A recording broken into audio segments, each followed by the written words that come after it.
Oi, eu sou o Adriano do Geografia Visual e nesse vídeo a gente vai entender o que está acontecendo com esse coronavírus, também chamado de Covid-19. Essa doença surge na China Central, numa cidade chamada Wuhan, que tem mais de 11 milhões de habitantes. Ela vai aparecer ainda em dezembro de 2019, a partir do consumo de carne de animal selvagem. E é interessante notar que essa doença começa a se proliferar de uma forma muito rápida. Por quê? A prefeitura de Wuhan demora a tomar a iniciativa de bloquear a doença, talvez numa tentativa aí de abafar o que estava acontecendo. Isso foi um grande erro. Por quê? O coronavírus, essa mutação do coronavírus, ela é transmitida mesmo que a pessoa não tenha sintomas aparentes. A incubação demora 14 dias e mesmo durante a incubação e sem que a pessoa manifeste sintomas, essa doença acaba se espalhando. Então, em pouco tempo, lá em Wuhan, essa doença já tinha atingido boa parte da população e vai se espalhar pela China toda. Pouco tempo depois, em janeiro de 2020, essa doença se alastra da Ásia em direção à Europa. E a França é o primeiro país europeu a ter casos confirmados. Pouco tempo depois de janeiro, em março, no dia 11 de março de 2020, a Organização Mundial da Saúde, que já estava acompanhando essa epidemia, e aí é importante a gente saber o que é uma epidemia, é uma doença que ocorre em determinadas regiões do mundo. A OMS, no dia 11 de março, eleva o nível de emergência mundial do coronavírus para pandemia. Qual é a diferença entre pandemia e epidemia? A pandemia é uma epidemia que se alastra simultaneamente por várias regiões do mundo. Não tem nada a ver com o índice de letalidade de uma doença. Tem muita gente que confunde isso, que acha que pandemia são doenças que matam muitas pessoas, mas não é esse o conceito. O conceito é o alcance da doença. Quando eu tenho uma doença atingindo, como o coronavírus está atingindo agora, todos os continentes do mundo, com exceção da Antártida, e metade dos países do mundo, aí sim nós temos uma pandemia. O Banco Mundial fez um estudo sobre o impacto desses eventos pandêmicos na economia do mundo. E ele chegou à conclusão que uma pandemia como essa do coronavírus pode significar uma retração de 5% na economia global. E no caso do coronavírus que aparece lá na China, é importante a gente notar que a China, como um grande produtor industrial, tem uma retração na produção. Se ela está produzindo menos por conta do enfrentamento dessa doença, logo ela está comprando menos matéria-prima. E isso afeta todo mundo, inclusive o Brasil, que exporta bastante coisa lá para a China. Uma coisa também que a gente tem que perceber sobre as pandemias e especificamente sobre esse coronavírus é a letalidade, ou seja, quantas pessoas que pegam a doença acabam morrendo. O Covid-19, 3,7% da população que acaba contaminada morre. Não é um índice de letalidade muito alto. Por exemplo, a SARS em 2002, que é uma síndrome aguda respiratória, é um outro vírus, é uma influenza, não é um coronavírus, matou 10% das pessoas que contraíram a SARS.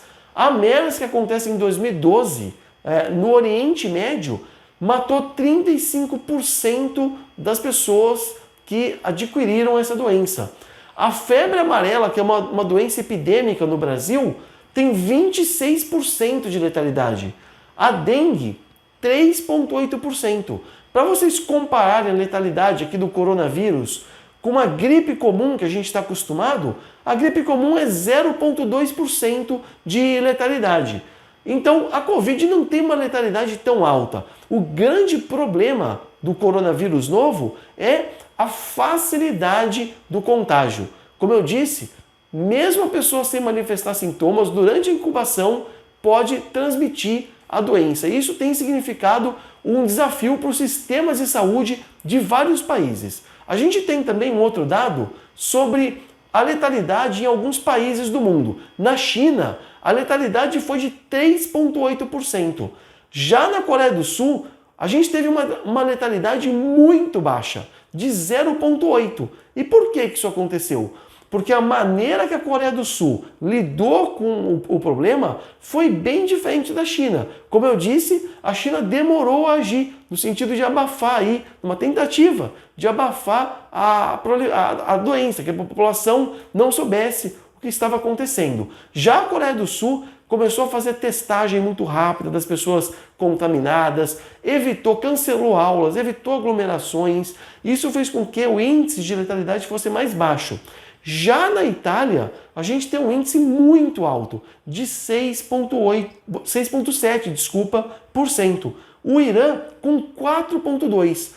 Bom, é bem importante que a gente destaque as diferenças demográficas entre o Brasil, que é um país que a partir do momento que o coronavírus se torna uma pandemia, começa a se preocupar com isso e os primeiros casos começam a aparecer, da Itália, que é um país que tem um índice de letalidade muito alto. Por que isso acontece? A gente tem que buscar essa explicação na demografia, na composição da população. A pirâmide etária da Itália, ela se apresenta dessa maneira, com uma base mais estreitinha, os adultos também não são tantos e nós temos uma população muito idosa. Já o Brasil está em outro momento demográfico. A Itália já passou pelo momento que o Brasil está passando hoje, que é um momento chamado transição demográfica. O Brasil já está no final da transição demográfica, que é um momento quando a mortalidade e a natalidade estão muito baixas. O Brasil tem um corpo, ou seja, uma população adulta, que é essa parte intermediária da pirâmide etária, muito grande. E uma população idosa, embora crescente, ainda menor proporcionalmente se comparado aos países da Europa Ocidental que já concluíram a transição demográfica. Por que é importante a gente analisar a demografia dos países e comparar isso? Porque a letalidade por idade é muito diferente. Os jovens, 0,2% dos jovens que contraem esse coronavírus acabam morrendo. Já os adultos chegam a ter uma taxa de letalidade de 0,4%, o que é uma taxa muito baixa. Agora, os idosos, principalmente os idosos com mais de 80 anos, podem ter uma taxa de letalidade de 14,8%, o que é uma taxa extremamente alta. Então, muitas pessoas estão preocupadas com o que está acontecendo na Itália e, porventura, acham que isso pode acontecer em todos os países do mundo. Mas o perfil demográfico dos dois países é muito diferente. Enquanto a Itália tem uma população de idosos expressiva, o Brasil, embora com a população de idosos crescendo, ainda não tem uma população de idosos tão grande como a da Itália, falando aí de forma proporcional. Uma outra coisa interessante que a gente tem que observar é a evolução da doença. Então, nesse gráfico que eu desenhei aqui na lousa, a gente tem o passar do tempo e o número de infectados. Na China, o que aconteceu? Quando a doença se instala nesse país, muita gente adoece ao mesmo tempo. Então, o ápice de infectados é muito cedo.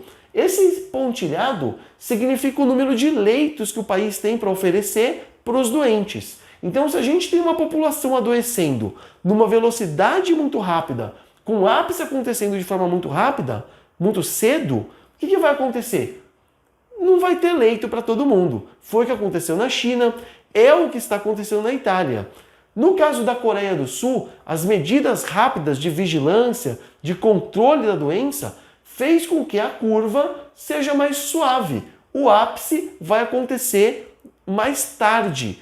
Isso faz com que os leitos que o país tem para oferecer para os doentes não sejam, sejam suficientes para lidar com a doença. Então a gente tem aqui uma curva muito mais suave, porque as pessoas não adoeceram todas ao mesmo tempo. Isso é bem importante, então, para a gente caracterizar como que o coronavírus atua de maneira diferente de um país para o outro. No caso, o Brasil, que está no final da fase de transição demográfica, portanto, com uma população idosa muito menor proporcionalmente do que um país como a Itália, na Europa Ocidental, que já passou por essa fase de transição demográfica. Eu espero que essa aula tenha servido para você entender a relação da geografia com o coronavírus Covid-19. Espero que vocês se cuidem e que a gente enfrente essa doença da melhor forma possível e de maneira com que as pessoas não adoeçam todas de uma vez só. Daí a importância de cancelar aulas, de evitar aglomerações. Um abraço e até mais!